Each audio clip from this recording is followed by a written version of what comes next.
प्यारे बच्चों, आज हम आपकी क्लास 5 की हिंदी के 10th चैप्टर दोहे और पद के प्रश्न उत्तर करेंगे। बच्चों, पिछले वीडियो में हमने इसके सरलार्थ किए थे, इस पाठ के दोहों की व्याख्या की थी। आज हम करेंगे इसके प्रश्न उत्तर। तो बच्चों, हमारा जो पहला प्रश्न है वो है, दादू और मीरा के दोहे से आपने क्या समझा, अपने शब्दों में बताइए।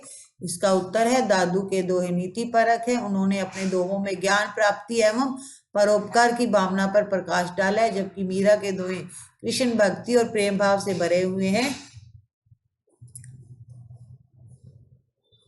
इन दोहों में मीरा का कृष्ण के प्रति समर्पण की भावना निहित है। अगला प्रश्न है बच्चों, यदि आपको कबीर, दादू या मीरा से मिलने का अवसर मिलता तो आप उनसे क्या प्रश्न पूछते? ये बच्चों आपको स्वयं करना पड़ेगा, क्योंकि आपके मन में जो प्रश्न है आप वही प्रश्न पूछेंगे।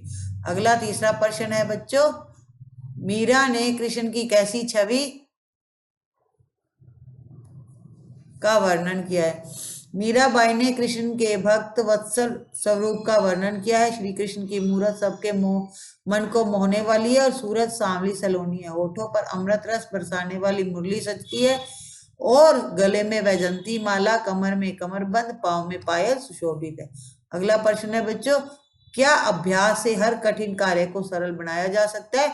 अपने अनुभव साझा कीजिए। अभ्यास से हर कठिन कार्य को सरल बनाया जा सकता है, क्योंकि निरंतर अभ्यास से हमें कौशल में सुधार करने में मदद मिलती है। जैसे जैसे हम किसी कार्य को बार बार करते हैं, हमारे मस्तिष्क में उस कार्य के लिए तंत्रिका पथ मजबूत हो जाते हैं, जिससे वह कार्य धीरे धीरे सरल हो जाते हैं। तो बच्चों, ये 4 प्रश्न थे जो हमने करना था। अब हम बच्चों इसका बुक वर्क करेंगे। सही उत्तर चुने। रसरी आवत जात है, सिल पर परत निशान। इस पंक्ति में किसका महत्व बताया गया? तो बच्चों, इस पंक्ति में बताया गया निरंतर अभ्यास का। मीरा किसके प्रति अपनी भक्ति व्यक्त कर रही है? श्री कृष्ण के प्रति। मिलान करे, करत करत अभ्यास के जड़मती होत सुजान, मान सरोवर माए जल प्यासा पीवे आए, दादू दिया है भला दिया करो सब कोय। रिक्त स्थानों की पूर्ति कीजिए। रसरी आवत जात है, सिल पर परत निशान। मीरा प्रभु संतन सुखदाई, मोहनी मूरत सांवरी सूरत, नैना बने विशाल। परमारत के कारणे चारा धारी दे, इंजन आवे देखने सिग्नल रो सत्कार। अगला प्रश्न है बच्चों, भाषा की बात। ये व्याकरण आएगा। नीचे दिए गए विशेषण शब्दों का वाक्य में प्रयोग करिए। तो बच्चों, हमें कुछ विशेषण शब्द दिए हुए, उनका हमें नीचे फिल करना है इनको।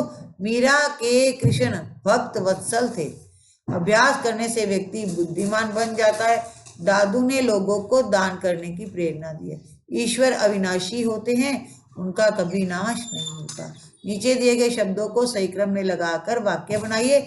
बच्चों, यहाँ पर कुछ शब्द दे रखे हैं, वो टेढ़े मेढ़े हैं, सही नहीं है, तो हमको इनको सही क्रम में लगा के नया वाक्य बनाना है। तो बच्चों चलो, यहाँ पर देखो, यहाँ पहले अभ्यास सफलता निरंतर दिलाता है, तो इसको सीधा कैसे करेंगे? निरंतर अभ्यास सफलता दिलाता है। अगला है, सबको करना चाहिए भला, तो ये आएगा बच्चों, सबको भला करना चाहिए।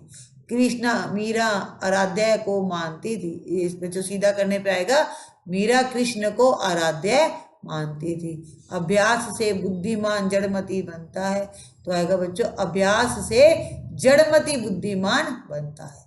तो बच्चों, अगला प्रश्न है आपको सभी साथियों के साथ मिलकर विद्यालय की दीवार पत्रिका बनाओ और जिस पर नीतिगत दोहे को सुंदर लेख में प्रदर्शित किया गया हो। तो आपको क्या करना है? एक चार्ट लेना है, उस पर जो हमने पाठ के दोहे हैं, इन दोहों को आपको वहाँ पर सुंदर सुंदर राइटिंग में लिखना है। इसी के साथ बच्चों, हमारा ये वीडियो खत्म होता है।